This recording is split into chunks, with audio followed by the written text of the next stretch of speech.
হয়েছে বলেই জানা যাচ্ছে।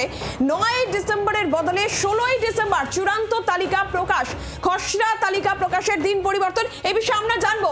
অর্কদীপ্ত মুখোপাধ্যায় প্রতিনিধি রয়েছেন আমাদের সঙ্গে। অর্কদীপ্ত, কি আপডেট? এসআইআর এর দিন পরিবর্তন হলো, 9 ডিসেম্বরের পরিবর্তে 16।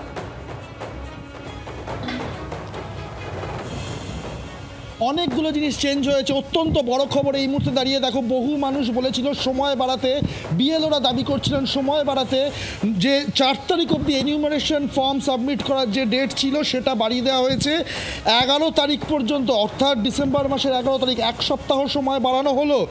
এবং 16ই ডিসেম্বর ড্রাফট লিস্ট বা খসড়া ভোটার তালিকা সেটা পাবলিশ হবে, যেটা পাবলিশ হওয়ার কথা ছিল 9 ডিসেম্বর, অর্থাৎ এক্ষেত্রেও 1 সপ্তাহ সময় বাড়ানো হলো। এবং আরও গুরুত্বপূর্ণ যেটা হচ্ছে যে ফাইনাল যে লিস্ট, যেটা ফাইনাল ভোটার তালিকা, যেটা চূড়ান্ত ভোটার তালিকা, যেটা 7 ফেব্রুয়ারি বেরোনোর কথা ছিল, সেটা বেরোবে হচ্ছে 14ই ফেব্রুয়ারি, অর্থাৎ এক্ষেত্রেও 1 সপ্তাহ সময় বাড়িয়ে দেওয়া হলো। এছাড়া একাধিক কিন্তু চেঞ্জেস হয়েছে এসআইআর এর যে শিডিউল রয়েছে সেই শিডিউলের ক্ষেত্রে।